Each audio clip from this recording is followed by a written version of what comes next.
کہ حجر اسود کہاں ہے. اس کی نشانی یہ ہے کہ گرین لائٹ تھوڑا سا پیچھے موجود ہوتی ہے اور لوگ وہاں پر استلام بھی کر رہے ہوں گے. حجر اسود کے قریب آپ نے پہنچ کر پہلے تو اپنا دایاں کاندھا کھلا کر دینا ہے. اس کو اجتباء کہتے ہیں. اور یہ کس طرح ہوگا میں ذرا یہ بھی دکھا دیتا ہوں, اور انشاءاللہ پھر ہم آپ کو امیر اہل سنت کا ایک بڑا پیارا سا کلپ بھی دکھائیں گے انشاءاللہ. یہ اب دیکھیں کہ سیدھا کاندھا جو ہے آپ نے کھول لینا ہے. جب بھی آپ احرام میں طواف کریں گے, یعنی بعض اوقات لوگ پورا ہی سفر سیدھا کاندھا کھولتے ہیں, یہ صرف طواف کے لیے اجتباء سنت ہے, اس کے علاوہ نہیں ہے. باقی آپ نے کاندھا پورا ڈھک کے ہی رکھنا ہے. صرف جب طواف شروع کرنے لگیں تو یہ جو سیدھا کاندھا یہ آپ نے کھول لینا ہے. اب یہ تو چونکہ میں نے کپڑے پہنے ہوئے, ورنہ یہ سیدھا کاندھا آپ کا کھل جائے گا. اور اس کے بعد آپ نے طواف کرنا ہے.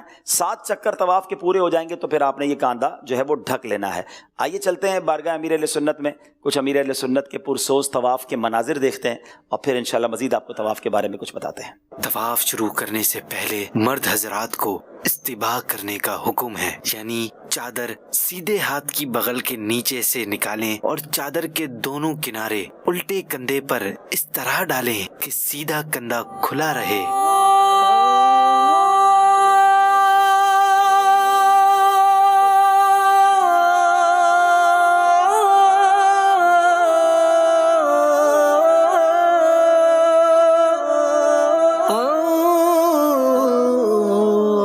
کے بعد کعبے کو منہ کرتے ہوئے حجر اسود کے سامنے آ کر اس طرح کھڑے ہوں کہ پورا حجر اسود آپ کے سیدھے ہاتھ کی طرف ہو. اب استباء کی حالت میں طواف کی نیت کریں بغیر ہاتھ اٹھائے. اس کے بعد سیدھے ہاتھ کی طرف کچھ سرکیں گے تو حجر اسود آپ کے بالکل سامنے آ جائے گا. اس کی نشانی یہ ہے گرین لائٹ آپ کی پیٹھ کے بالکل پیچھے آ جائے گی.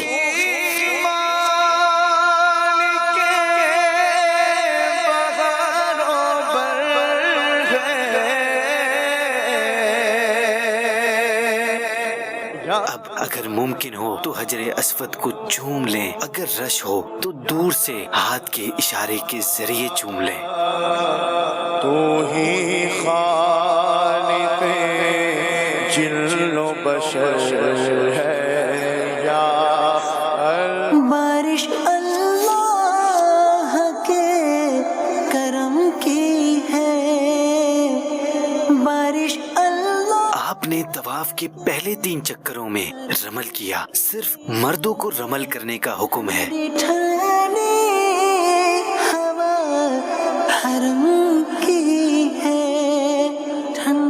رمل کا مطلب یہ کہ مرد تیز تیز چھوٹے چھوٹے قدم رکھتا, شانے ہلاتا, جیسے قوی و بہادر لوگ چلتے ہیں ایسے چلے, مگر یاد رہے کسی کو تکلیف نہ ہونے پائے. یا اللہ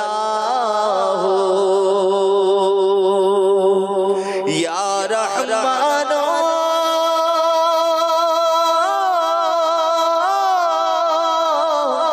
یا حنان یا منان بخش دے بخش ہو کا صدقہ بخش دے بخش ہو کا. آپ دعائیں پڑھتے ہر چکر میں حجر اسود کو استلام کرتے ہوئے طواف کے 7 چکر اور 8 بار حجر اسود کو استلام کرتے ہوئے طواف پورا فرمایا. ربنا ارحم لنا یا ربنا. یاد رہے جو کندھا طواف کے شروع میں کھلا تھا اسے دوبارہ ڈھانپ لیں. پھر لگ کیا بات ہے, کیا بات ہے. اللہ یہ سفر ہم سب کو نصیب فرمائے. یقین کریں طواف کرنے کا جو لطف ہے, اور سبحان اللہ اگر وہ مرشد کے ساتھ نصیب ہو جائے. بہرحال جس طرح میں نے بتایا کہ سیدھا کاندھا 7 چکر میں کھلا رکھنا ہے, اور پہلے 3 چکر میں آپ نے سن بھی لیا کہ رمل کرنا ہوتا ہے. یعنی رمل جس طرح اکڑ کر بہادر لوگ چلتے ہیں, اب اس کے بہت سارے طریقے ویسے تو ہیں, لیکن نارملی یہ کہ چھوٹے چھوٹے قدم لینے. میں تھوڑا سا چل کے جیسے بتاتا ہوں کہ اب یہ اس طرح جو ہے نا آپ نے چلنا ہے. اب اس میں چلتے ہوئے یہ دیکھنا ہے کہ کسی کو ٹکر نہ لگ جائے, کسی کو دھکا نہ لگ جائے, کیونکہ رش ہوتا ہے. رش نہ ہو تو آپ رمل کر لیں, جب آپ کو لگتا ہے تھوڑا سا گیپ ہے تو آپ رمل کر لیں. اور یہ 3 چکر میں ہوگا. 3 چکر پورے ہو گئے تو پھر اب اس کے بعد آپ بالکل نارمل چال میں چلیں گے. اب یہ 7 دانوں والی طواف کی تسبیح یہ بھی مل جاتی ہے, یہ آپ کے ساتھ ہوگی تو فائدہ یہ ہوگا کہ ہر چکر میں آپ نے اس کو اوپر کر لینا ہے, تو آپ کے جو 7 چکر ہوں گے تو آپ اس کو بھولیں گے نہیں انشاءاللہ, اور آپ کو یاد رہے گا. اور یہ بھی ہو سکتا ہے کہ آپ 7 قسم کے وظائف اپنے اگر نوٹ کر لیں کہ بھائی میں نے پہلے چکر میں یہ پڑھنا ہے، دوسرے میں یہ پڑھنا ہے، تو اگر یہ بھی ہو گیا تو آپ کو پھر یاد رہ جائے گا۔ کچھ اسلام پہ پڑھتے ہیں، پہلے چکر میں کلمہ پاک پڑھ لیں لا الہ الا اللہ محمد رسول اللہ، دوسرے چکر میں استغفر اللہ ربی من کل ذنب واتوب پڑھ لیں، تیسرے میں سبحان اللہ وبحمدہ سبحان اللہ العظیم، یہ بھی بڑا پیارا وظیفہ ہے، یہ پڑھ لیں، چوتھے میں آپ جو درود پاک پڑھ سکتے ہیں وہ پڑھ لیں، پانچویں میں آپ درود ابراہیمی پڑھ لیں۔ اب چھٹے اور ساتویں کے اندر، چھٹے کے اندر جو ہے حسبنا اللہ و نعم الوکیل نعم المولا و نعم النصیر، اور ساتویں چکر میں لا حول ولا قوت الا باللہ العلی العظیم۔ تو تقریباً یہ حدیث شریف سے ہی وظائف ملے ہوئے ہیں، تو یہ وظائف اگر آپ پڑھ کے اس کو روٹین وائز اپنی طرف سے بھی کچھ سیٹ کر سکتے ہیں تو یہ بھی ایک طریقہ ہے کہ آپ کو پتا ہو کہ یار میں پہلے چکر میں یہ پڑھوں گا، دوسرے میں پڑھوں گا، یاد بھی رہے گا اور چکر بھی ہو جائیں گے اور وظائف بھی بہت سارے آپ پڑھ لیں گے۔ ویسے تو طواف کی بہت ساری دعائیں اس میں لکھی ہوئی ہیں، آپ دعائیں پڑھنا چاہتے ہیں تو وہ دعائیں بھی موجود ہیں، لیکن مزہ اس میں ہے کہ جو آپ زبانی دعا یاد ہو، دل سے جس دعا کو آپ سمجھ رہے ہوں اور وہ دعا آپ کرتے جائیں گے۔ میرا مالک بڑا کریم ہے، اردو میں بھی مانگ سکتے ہیں آپ اس سے، وہ تو دل کی پکار سنتا ہے۔ تو بس آپ نے اس سفر میں، ہاں اس میں ایک بات کی ایک احتیاط کرنی ہے کہ اگر آپ مناجات پڑھ رہے ہیں یا آپ دعا کر رہے ہیں تو آپ نے اتنی بلند آواز نہیں کرنی کہ آس پاس جو لوگ طواف کر رہے ہیں ان کو تکلیف ہو۔ کسی کو تکلیف دے کر طواف نہیں کرنا، ہٹو ہٹو ہٹو ہٹو ہم جا رہے ہیں، یہ دھکے دینے کا نہیں ہے وقت۔ میں نے خود امیر اہل سنت کو دیکھا کہ آپ نے فرمایا کہ میرے لیے کسی کو ہٹانا نہیں ہے، مجھے بیچ میں ڈال دو، اور آپ بعض اوقات تو خود ایسی جگہ جاتے تھے جہاں آپ کو بھی دھکے لگے، تو آپ فرماتے تھے کہ ان کے دھکے بھی تو برکت والے ہیں نا۔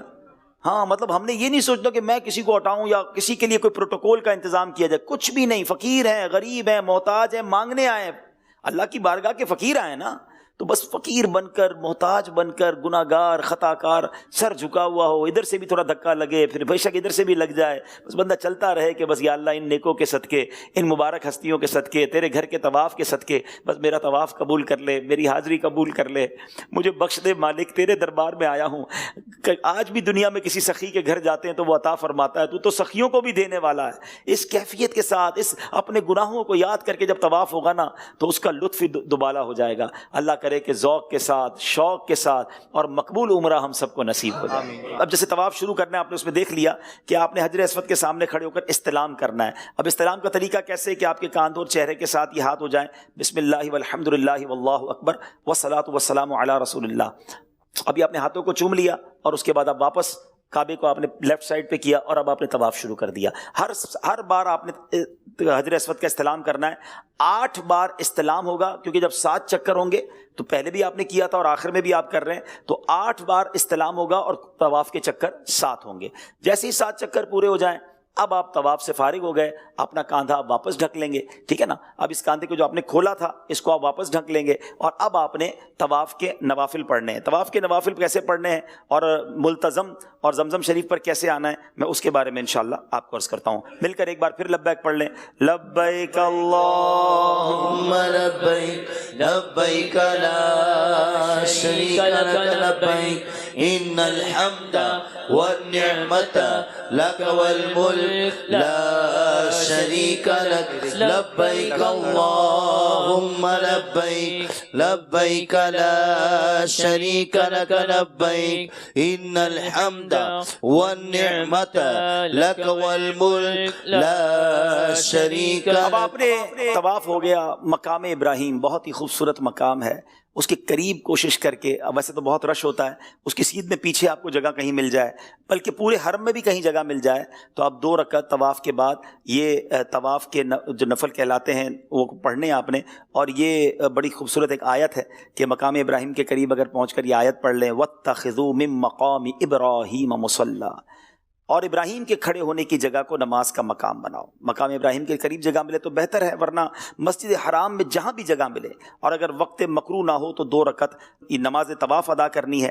پہلی رکعت میں سورہ فاتحہ کے بعد قل یا ایھا الکافرون، اور دوسری رکعت میں قل هو اللہ احد پڑھنا ہے۔ یہ نماز یاد رہے واجب ہے، کوئی مجبوری نہ ہو تو طواف کے بعد فوراً پڑھنا سنت ہے۔ اکثر لوگ کندھا کھلا رکھ کر نماز پڑھتے ہیں، یہ مکروہ ہے۔ اسی طرح اگر مکروہ وقت داخل ہو گیا، یعنی عصر کے بعد آپ نے طواف کیا، ابھی نفل نہیں پڑھ سکتے، یہ 2 رکعت نہیں پڑھ سکتے، تو آپ بعد میں بھی پڑھ سکتے ہیں، لیکن کوشش کریں کہ یہ مسجد الحرام کے اندر پڑھیں۔ اور اگر مسجد الحرام کے اندر آپ نہ پڑھ سکے، بھول کے اپنے ہوٹل وغیرہ چلے گئے، تو حدود حرم کے اندر آپ مکہ پاک میں بھی اس کو پڑھ سکتے ہیں، لیکن بہتر یہی ہے کہ مسجد الحرام میں ہم اس کو آ کر پڑھیں۔